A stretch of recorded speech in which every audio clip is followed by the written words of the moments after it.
assalamu alaikum, good morning, khushamdeed, ji aya nu, goeiemorgen. Bakhair agale, ni hao, tuna shumme, washmale, ohio gonzaimes, guten morgen, hola, bonjour, privyet, kaifahal, hala shama chatore, ahlan wasahlan, marhaba, buna, mucho, gracias, swabiab, and a very amazing good morning to all of those people who are actually watching PTV World and World this morning in 46 different countries. Ladies and gentlemen, the name is Shahzad Khan, and with me I have Shizza Hashmi. Hello Shizza, how are you today? I'm absolutely great. How are you? I feel great. I think I feel energized today. And like always. Yeah, well, you know, as a matter of fact, I think that the thing is that as soon as I see that red light right on top of my camera and it says live, so I think that you have to bring out all of the energy you have within your own self because we want you people to start your day with a lot of energy, with a lot of positive vibes, and with a lot of good health. Absolutely, and you know, that is something that I think about as well, because when the duty that we have as a presenter or as an anchor, I feel like whenever the red light that goes on, we have to spread happiness. That is why we are here. Either we're here to inform you, you know, to entertain you, to spread happiness, and to share our heart out with you, and that is what we're doing today as well. So Shahzad, I have something to share with you, and also a question for you. Go ahead. So, you know, I think we do fall, both of us fall under this bracket, the generation between 1985 to 95. Yes, exactly. We were the balanced ones, and I feel like the most lucky ones. I'll tell you how, because this was sort of, you know, a connection between the industrial era and the internet era. So we have seen the best of both worlds. I mean, growing up, we definitely had the real family values or the traditions that we went through. You know, we went out to play. Yeah, that's true. Like, we had proper friends. We used to hang out with our cousins, whatnot. You know, went out and played so many things in Pakistan, but of pani and whatnot, you know, so many other things. But the Gen Z, as we know, but the Gen Z as we know it, I'm sorry to say this, I do feel a little bad for them, because the only thing that they have unfortunately been exposed to is their gadget. Exactly. Right? So I absolutely forgot my question, but this was what I was going to discuss with you. And I think that you're very correct on this as well, Shizza. I mean, let me take you back in time where there were days when we actually used to make friendship bands for our friends. Oh, yes. You know, have them over to our place, you know, birthday party, everybody's going to come. You know, things like that on different occasions. You know, God forbid if an elderly has died, you know, the entire family is going to get together. The kids are going to come and play, wedding ceremonies, whatnot. And then in summer vacations, especially, even though the summer vacations are over and the kids might feel a little nostalgic about it. So in summer vacations, you know, you're actually going to your dada's place, you know, or probably your cousins are coming over to your place. You stay together, you know, you play together, and you have that particular bond. Which is not breakable at all. And even Shahzad, till it wasn't a competition wherever you went for the summer vacation. I think it was literally all about spending quality time wherever it would be, or with whomever. Yeah, and at that particular point of time, I think the only competition was who scored how many straight A's in A levels or O levels. I think that was the only competition back then, or probably FSC or metric, the type of generation we're talking about. Even though that you've said that we were the blessed ones, but I think that I would love to oppose this, and it's because of the fact that from the perspective you're coming, or from the narrative you're trying to develop over here, I believe in that partially. But other than that, I think that our generations are actually facing a lot of problem, and it's because of the fact that we are confused. And with the advent of technology, we do not even know the you know, how to use the technology properly. We do use it, and everybody's doing it. But the Generation Z you were talking about, they know the nitties and gritties of technology, and they know what to do and what to look for. Yeah, I do agree with you in terms of, you know, knowledge that you're talking about of how the technology is advancing. Yes, Gen Z is definitely ahead of us. But there are so many other things that we cannot overlook when we're talking about this technology advancement. I mean, look at the mental health. I mean, this is something so generic. Everybody else says, phone rakh do, mental health kharab hogi, blah, blah, blah. But this is so true as well. I cannot name a single person who uses their social media without being affected by it. I mean, I'm pretty sure, Shahzad, you can agree as well. I will too, because you come across pictures of someone, post that they share, they've been to certain places throughout the year, and then you're like, you know, it's a good thing for them, but I wish I had gone to, let's say, the Swiss Alps or even the north of Pakistan, or, you know, things like that. And you're like, oh, I wish I had that dog. You're always looking for something that you don't have, and always overlooking what you've been blessed with. Well, thank you very much for making that point. And Shizza, that's very correct. And I think that pretty much we are very guilty of that too as well. And we are sorry. I mean, we shouldn't even be sorry, because I think that it's part of our business. It's show business anyways, and we really need to let people know the kind of lifestyles we enjoy. And it won't be incorrect to say that we've actually taken, a lot of celebrities in Pakistan have taken inspiration from a lot of celebrities from the West. And, you know, everybody wants to live the same lifestyle. But recently, you know, there was a video which actually came out, and it was about 50 Cent, that all those cars, all that blingy rings he was wearing, he actually used to ask them from other people, and he used to show them in his videos so that people would think about him that he's really a celebrity. But other than that, ladies and gentlemen, other than social media and other than what people are doing in their lives, I think it is having a very negative impact on other people who actually want to enjoy the same lifestyle but are unable to, because they're unable to realize that they have a different purpose in life, whereas people who are actually on television have a different purpose. Absolutely. So here's the thing, since we are so conflicted between seeing these things on our phones, on our social media, and actually, you know, seeing the real lives of the people, I think we are sort of, I don't know, it's a blurred lines between reality and fakeness. Exactly. I don't know if fakeness is a word. Which is why, ladies and gentlemen, today we are actually going to clear our screens. It's not going to be blur anymore, because we've got an expert over here who's got a grip on that. And today the topic we've picked up on is social media's impact on our mental health. And ladies and gentlemen, to talk about this particular topic, we've actually been joined by Dr. Khurram Sadiq. He's a consultant psychiatrist, mental health, homeless team, Manchester. Hello, assalamu alaikum. How are you? Assalamu alaikum. Thank you so much. Thank you very much for joining us. It's wonderful to have you in the first place. And you've heard what me and Shizza were talking about. Yeah, but before we do start talking about social media, I really have to take a moment out and appreciate what you are doing for the homeless people. I mean, ladies and gentlemen, when you know, look at people who don't have really homes, living on the streets and where not, the first thing that comes to your mind is, oh, they need money. But we never stop to think for a while that there are definitely some physical and mental issues that the person can be going through. Exactly. So yeah, thank you very much for being, for taking our time and joining us for the show. And whatever you're doing is a very noble thing. Absolutely. But we're going to stick to the topic. Yeah. So what particular mental health issues can any individual have just because of the fact that he uses or he is available on social media?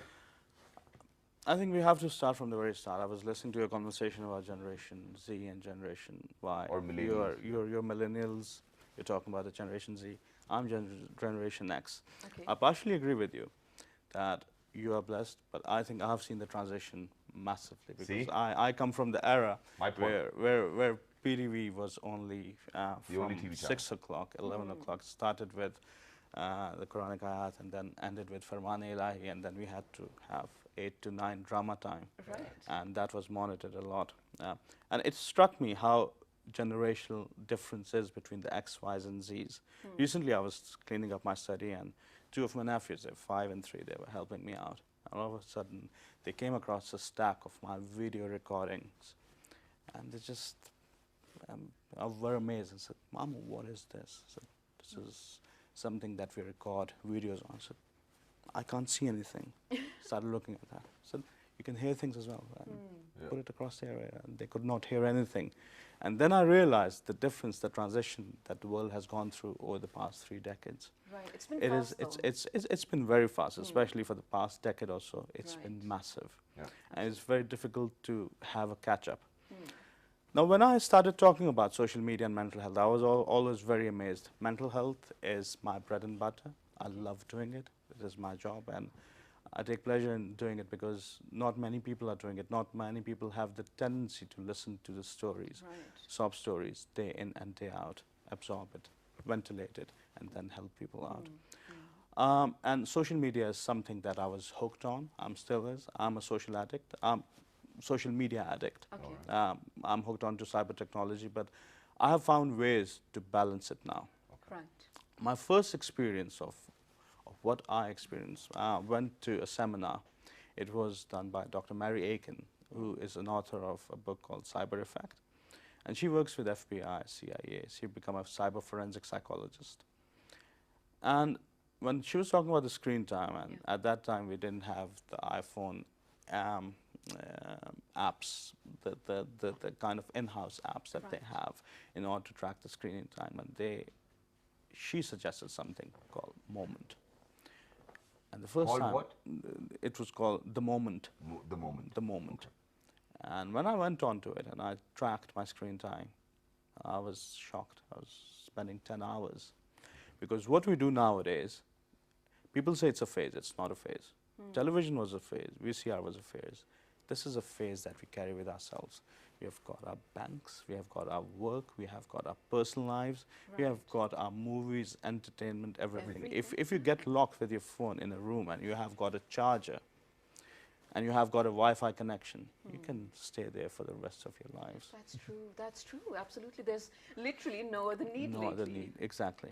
You're connected. You have got cyber friends, probably whom you have never met. That is fine. But my question is, what kind of mental issues are we talking about? We're talking about depression. We're talking about social isolation. We're talking about lack of social skills. Social anxiety? Social anxiety, massive, because once you stop going out, once you stop meeting people, and if you try it, probably 10 days later, 2 weeks later, 3 weeks later, a month later, you'll feel anxious. The moment you go out, you feel that people are judging you. Yeah. People are looking at you. People are smiling at you. People probably know something about you. I have seen psychotic breakdowns. I have seen bipolar breakdown because of that. Really emergency situation. Children are the worst affected population at this moment in time. Right, of course. What we do not realize is brain is very malleable. It is, when the person is born, it's kind of a mush with 3 trillion cells or something like that. But the amazing thing is there are no connections between the cells. As you go along, based on the experience and what you're exposed to, brain makes different sorts of connections. Right. So yes, please go on. Yeah, please. Okay, so I have a question. So when you're talking about, of course, we do realize that definitely are some mental disorders or diseases related to this. But a lot of people have also adopted and accepted happily faking it on the Instagram. You know, there's a phrase they call it, like, do it for the gram. No, so they say you fake it till you make it. No, but I don't understand this. So if you put up a picture in a certain dress, you cannot wear the dress again because a lot of people have already seen the photo. I mean, this is normal life. I mean, this is normal for a person to do. And in terms of talking about, faking it, I happen to know a couple. Unfortunately, they're not doing good with each other. But their social media is all about couple goals, #love, #best marriage ever. Why is that? Why is there a certain need to fake it? Because you cannot do it otherwise. No, listen, I had of a course fight with my wife early in the you morning. really don't have to go out and write, of course, we were fighting, we had this, we had that. Don't just fake it. Don't write anything about it. Why do we have this need to express? I think we are living in this fallacy that we can achieve utopia. Utopia is a perfect world where everything is perfect. Right. When it all started with being photoshopped, and now there are different apps, so that enhance your photographs, make it more beautiful. What we're telling the world, because if you put your normal photograph, your day-to-day, you won't get any likes or you won't get any comments on it. Likes works like a medicine, like a drug. It enhances a certain substance called dopamine in your brain. The more likes you get, the more happy you feel at the end of the day. Boosts your self-esteem. The more accepted you feel. The more accepted you feel. But what is so negative about it, that you cannot show yourself as you are. Because what you're showing the world is, if you're in your perfect state, we will love you, we will like you, we'll appreciate you. But if you're not accepted. Okay, so what if you're actually showing or sharing the actual you? Is anyone really doing that? Then what? I think I'm doing it. Okay. Pretty much everything's open on my social media. You've gone through it. No, of course. I mean, it's open, that's something else. But Shahzad, really, to be honest, I mean, when we are even putting a post up, we really have to go around making a story. But coming back to what you were saying, when you mentioned of using some beauty apps and whatnot, you said the apps make you beautiful. Now, you've labeled it beautiful, which certainly means that subconsciously we have put a standard to it. Even if we don't want to be a part of, probably belittling someone or making someone feel bad about themselves, we are a part of that circle. Like you very rightly, or let's say, not even right, you did mention beautiful. You yourself have put beauty standards to it. So without, it's serious, right? So without those apps and without any of that editing, where are we going? There's no room for, let's say, something natural, because to be honest, perfection doesn't exist. It doesn't exist. Exactly, and that's the fallacy that we're living in. And we are not accepting anything less than perfect. That's the thing, especially on social media. Right. I went onto a conference and I put some photograph because, again, when I came here, the first thing I did was I checked in. PTV world. This is my first interview with yourselves. And I will be expecting a few likes. Yeah. Definitely. So, basically coming back to it, to that conference where I put my photographs and everybody was commenting about, wow, you've got a brilliant life, you're traveling around the world, you're talking about a subject that you love, you're passionate about. But what they didn't realize was the journeys that I was making, the airports, the empty rooms, the empty hotel rooms, the struggle I had to do in order to get halal food sometimes in places where, exactly. So most of us who travel, so they don't see the journeys because we do not show them the journeys because we feel that that's the boring element. The exciting element is the outcome. Yeah, and thank you very much for saying that. And ladies and gentlemen, I think that Dr. Sabir has actually made a point, and half of the time this is what people are doing. So, you know, when we see somebody that he's rich and famous, that's the time that we start following that particular human being. But you miss out on the entire journey. I mean, if there are people who actually talk about Bill Gates or other people or Mark Zuckerberg, you don't know about their journeys. There are films made on their journeys and how difficult time they actually went through. So I think that it is very important while analyzing to know what they came from and what their origin is and the kind of struggles they actually have to go through. But very quickly, when we talk about social media, and you know, you said, you know, there's isolation, there's anxiety, there's depression. What are the solutions to it? Because it is the need of the hour. Everybody has to use it. How do we control it so that it does not disturb our mental health? I think the first thing is, again, I would come to children first because I cannot stress on the fact more that the brain is very sensitive, it's malleable. The kind of brains that we are creating people who have got personality difficulties, personality gaps at the end of the day. Either we'll be creating psychopaths or robots because, so I think the important thing is detach to reattach. I think you have to detach yourself from the technology. You have to strike a balance because I'm not saying that it's a bad thing, it's how we use it that makes it good or bad. So I was talking to you before the program that there are certain good apps with regards to supporting mental health, your self-esteem, self-help, anxiety, depression, psychological therapy. So we have to strike a balance. So detach to reattach, not to the devices, but to human beings. Human interaction is the key. Human interaction is what makes us social animals. This frontal part of the brain is what makes us different from animals. Imagine if we lose it in the next 30, 40, 50 years, we'll be worse than animals. No, that's true. And you know what, we really do sometimes forget it, because when you're looking at human interaction, this is one of the integral things a human is programmed to do. I mean, there is no survival without real human communication or interaction. Compassion. Yeah, absolutely. One more thing before, you know, we were talking, Shahzad and I, before the show, Shahzad very rightly said that when you're talking about, you know, following celebrities on the Instagram or following influential people and you're like, oh, I wish I had that life. You strive to get all those things, but you really forget that both of you are in different shoes. You really do have to stick to your situation and work something around that. It's easier for your mental health, of course, and then easier for your generations to come. I mean, you're literally not blindly running after a trend that can't even be yours. Exactly, which is why, you know, the solution you gave is definitely a perfect solution, but it's not a viable one. No, it is a viable one. People have done it. No, people have done it, but you know, the majority cannot do it, and we need to come up with solutions over here on television, which majority of the people can actually apply onto themselves by just listening to it. And I will guide you through it. Sure, go ahead. I was telling Shizza that South Korea had one of the worst cyber technology issues, problem, addiction. They went through a phase where everybody was hooked on to the cyber technology. What they did was they banned it in private public places, just like cigarette, just like alcohol, just like drugs. In schools as well, they took 1 million of their children to boot camp to detox them of cyber technology. That was done on a national scale, on a massive scale. 1 million in a year. That's a mouthful. That's an emergency situation. Exactly, that's an emergency situation. What we need to do is, with the kids, we have got apps. We can control it. We can install those apps on their devices. We can control their timings. So all of a sudden, at a certain hour, by controlling it through your device, their screen will go very basic.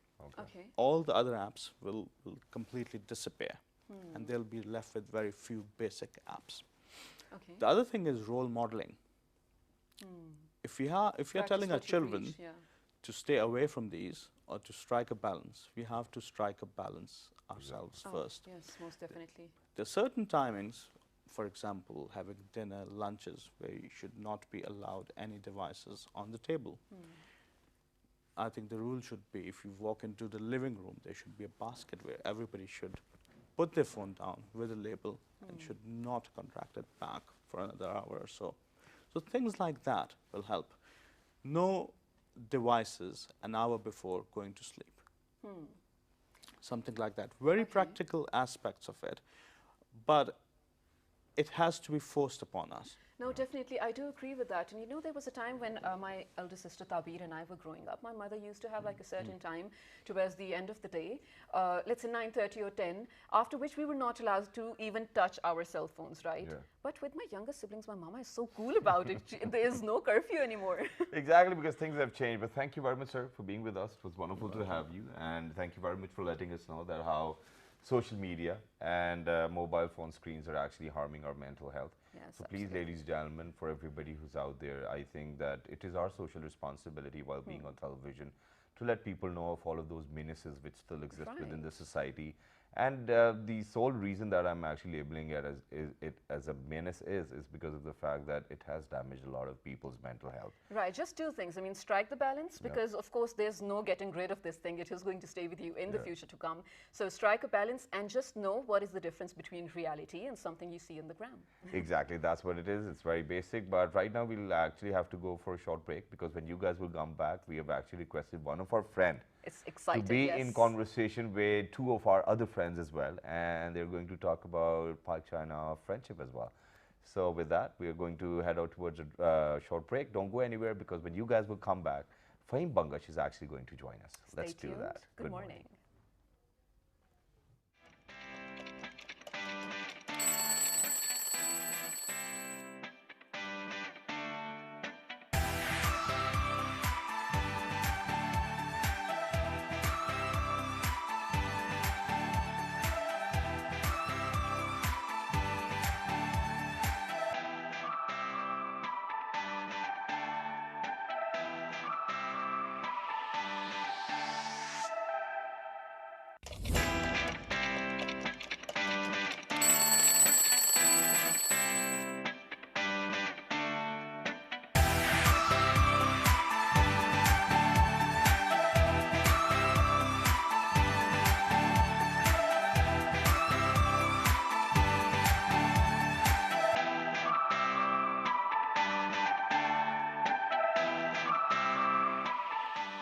Welcome to our special segment on PTV World. My name's Fahim Bangash.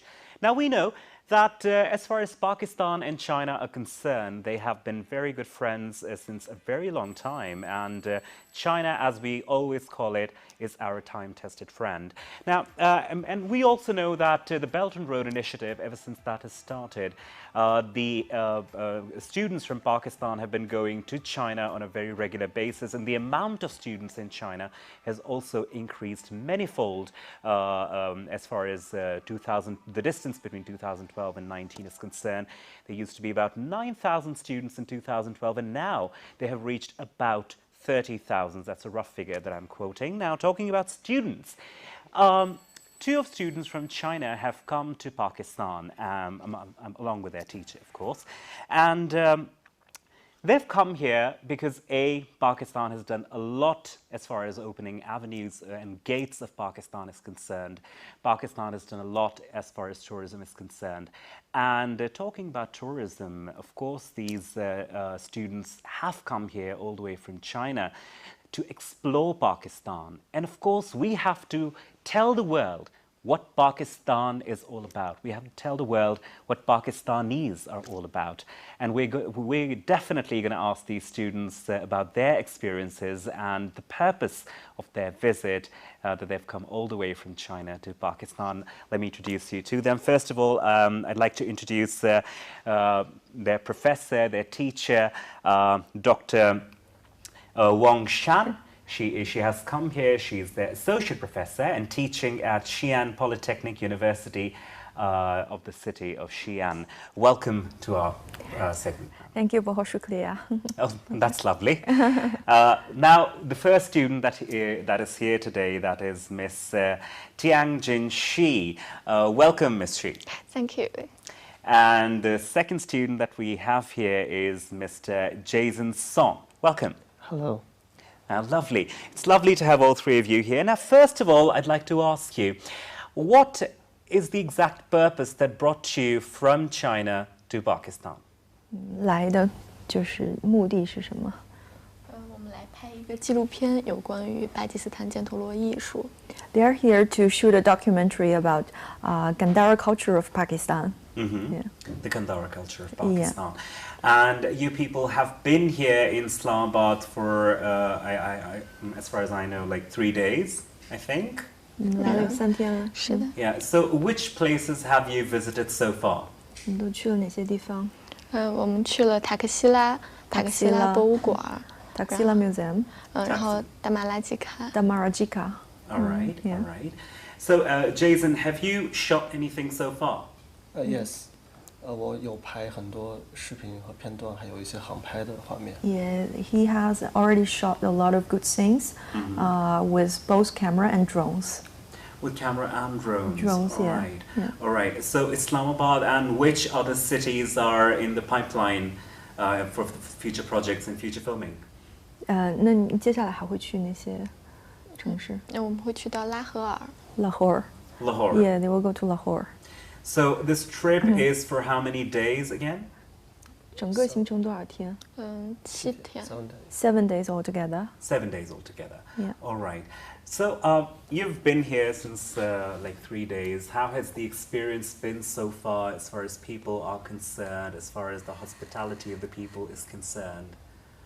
来了几天了，感觉怎么样？人民怎么样？对你们友好吗？这些？特别友好。Yeah, so friendly, Pakistani people to us. Have you also tried any of the foods of Pakistan? Yes. 吃了白鳝，吃了。Yeah. Do you remember any names? 记得一些名字吗？白鳝的名字。Actually, I won't blame you if you don't remember. It's okay. Just asking. I took them to Monal. You did? In the first day when we arrived, I drove all the way to Monal, and it was beautiful seeing there. It was a beautiful and also we had barbecue, cheese naan, plain naan, Oh. and some mango lassi there. That was great. That's wonderful. Yeah. That's wonderful. Yeah, because I told them now is the mango season, so we should try the mango. Oh, absolutely. And Yeah. they say Pakistan has the most aromatic mangoes. You can never get them anywhere else. Yeah, the best. Yeah. Absolutely the best. Now, we also know that Pakistan and China, they have combined historic values. What made you go for the Gandhara civilization? Why is Gandhara civilization so important to you? 就因为中巴两国有这个共同的历史嘛，然后你们为什么想到就是要拍这个犍陀罗的这个文明和艺术？因为中国和巴基斯坦开始交往，就是在犍陀罗时期，“一带一路”从那个时候就已经开始有了。我们的友谊是从那个时候开始就建立起来。Yeah, because actually the friendship or the link between China and Pakistan started from the Gandhara period. So if we can also say that Belt and Road actually started from the Gandhara period, and so that's the reason which made us come all the way from China to Pakistan to film the Gandhara culture, the authentic Gandhara culture here. Authentic, because it started off from here. That's Yeah. true. Yeah. Yes. And so far, you filmed in Taxila and you filmed where else? Damalajika site. All It's right, like all right. 2 kilometers from Taxila. Right, Yeah. right. And so how long is this documentary going to be?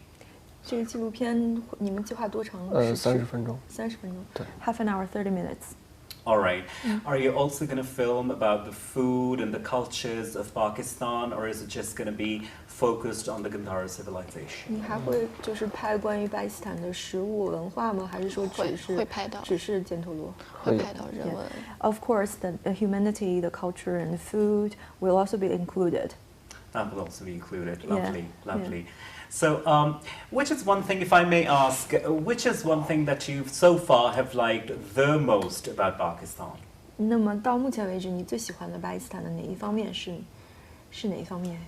我比较喜欢当地的人文风情。They really like the humanity, the culture here, yeah, and the lifestyle. The lifestyle. Yes. Do you think that's more laid back or easier than that in China? Or do you think it's more attractive to some people who've come from China? How do you rate it overall? 那我就说你们也喜欢巴基斯坦的人文风情、生活方式这些的，然后呢，就是跟中国相比的话，有哪些就是吸引你们的地方？他们都很开心，都很快乐。Oh, because they're saying that people look so happy here. Yeah, you know, because in China we work a lot. We work overtime, and people are so busy. We don't relax enough. Yeah. So, right. Yeah. So well, here people have a lot of time. Not necessarily. I can see your media people. You're really hardworking. Yeah. No, but you see, overall, if you see, there are some elements of the professions which are very busy, yet there are some which are very laid back. That's true. Yeah, but overall, if you see, yes, Pakistan is working towards it. Pakistan is working towards becoming a busy nation. Yeah. Yes, as we see, Prime Minister Imran Khan is doing a lot in that case as far as poverty alleviation is concerned, as far as development of Pakistan is concerned, because we have seen in China how China has developed. We've seen how the economy has become so stable. We've seen all the practices that have been that are being done in China so as to develop the people mentally, physically, and in every way, basically. So my next question is going to be, are you planning on also going to Karachi? Because when we talk about Islamabad and Lahore, we also talk about we talk about three main cities of Pakistan. Exactly. We talk about Islamabad, Lahore, and Karachi, because all three cities have three different cultures. So, of course, if you want to try and experience another culture, you would definitely like to go to Karachi. Why are you missing that? 那就是 A whole new documentary can be made on Karachi. 听懂了吧？为什么不去卡拉奇？就是因为一般说到巴基斯坦，都会说到这个拉合尔、伊斯兰堡和卡拉奇这三个城市。对，主要是卡拉奇还是一个是时间原因，行程所限。Yeah, it's 我 just 们很想去的，其实。你都可以说我们想把卡拉奇留在下一次来的时候还有 They 一些 will 惊 leave 喜。 Karachi for the next time. They want to give themselves a reason to come back. Oh, that's lovely. That's lovely. That's lovely indeed. Now, also in Lahore, which particular areas are you guys planning to go? Because as far as Lahore is concerned, it has very rich culture. Exactly. It has very rich history. And do you even have a guide to go in Lahore? Because when you know something, you have to have somebody to tell you things about Lahore, because it's ancient, it's wonderful, it's magical. Yeah. 就是在拉合尔的话，因为它的那个文化历史背景非常的丰富，然后你们有没有导游来给你们讲？因为这个如果没人讲的话，很多它的优秀的地方就体现不出来。那我们提前会做了一些功课，然后有了解一些，然后去了当地会用简单的英语会交流。Yeah. Actually, they have done some reading before they came. Those, you know, there are so many travel guidance books. Of course. They have been reading a lot. Yeah, and also we have also arranged a guide for them. Yeah. Oh, okay. Yeah. Okay, Yeah. that's lovely. And myself, I've been to Lahore several times. I know that you also have the city sightseeing bus, the double-deck bus. Oh, yes, Like the exactly. Western countries have. Yes. I've been trying that. It was also very nice, and it has a panorama of the Lahore's history. Yeah. Have you also been to the walled city of Lahore? Yeah, The the walled ancient city. town of Lahore. They must. Would you be accompanying them in Lahore? No, I will. Unfortunately, I'll go back to China tomorrow. So All right, yeah, all right. but I've been highly recommending those good places in Lahore, like even Wagah border. Even Wagah. Yeah, Yes. it looks like a sight drama. worth Yeah. watching. Yes, Yeah. definitely.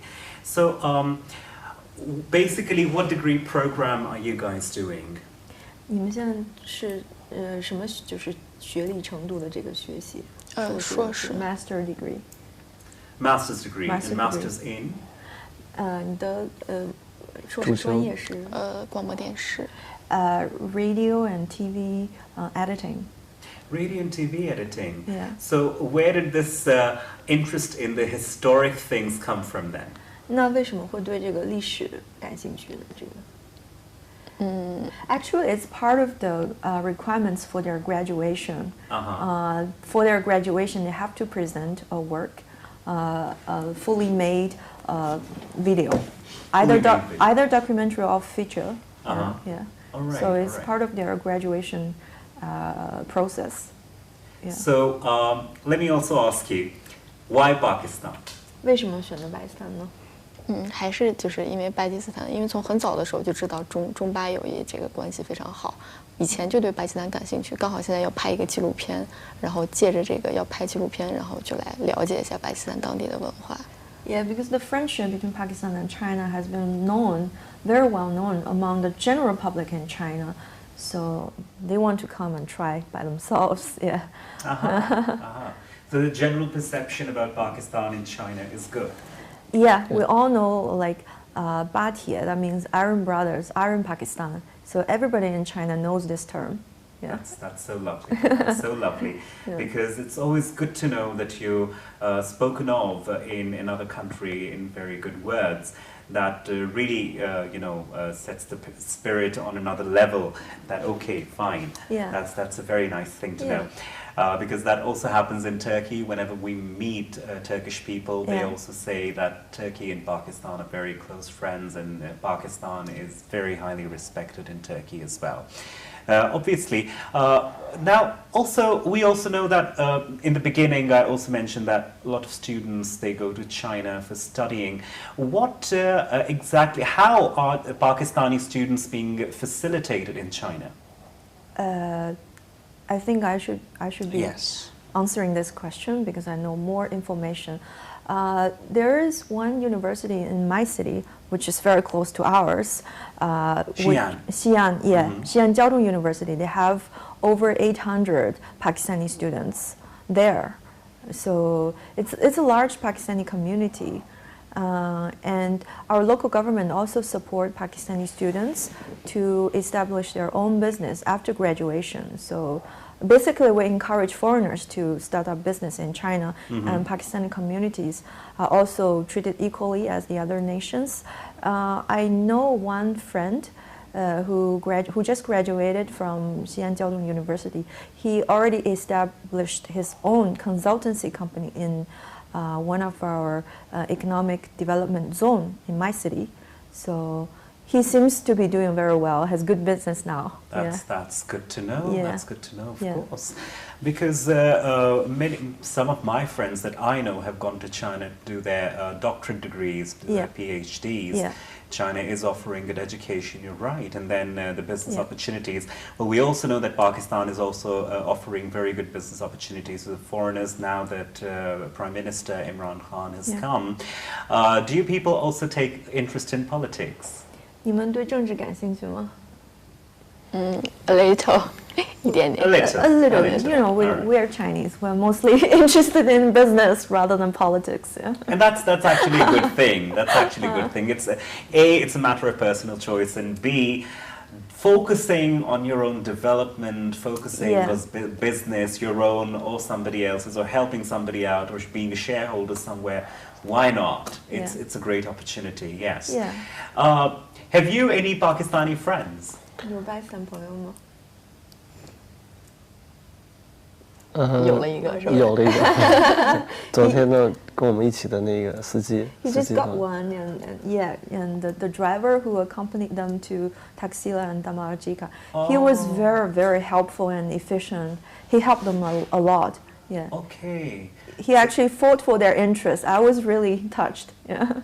That's so cool. Yeah. It's good to know, and I'm touched by listening to that. Yes. No, definitely. It's a very good thing that you people have come here, that you people have made that effort of leaving your comfort zone and coming to another country and making this documentary, because what we are on the path of development, Pakistan is on the path of development, Pakistan's economy is on the path of development. Yeah. What we want right now is that the soft image of the country should be projected in other countries as well, because we are trying we have fought a long war against terrorism. I'm sure you must be knowing that. Yeah, so it's now high time that we should be projecting that image, and you people are doing wonders in that regard. I'm sure you people will shoot excellent documentary, and I'm sure you'll get help from all the people, as many people as possible, because Pakistanis are very helpful to all the foreigners.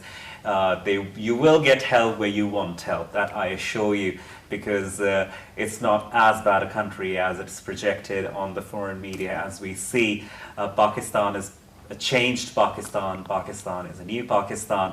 And I wish you guys the best of luck in all your future endeavors, especially in this beautiful documentary that you guys have been making.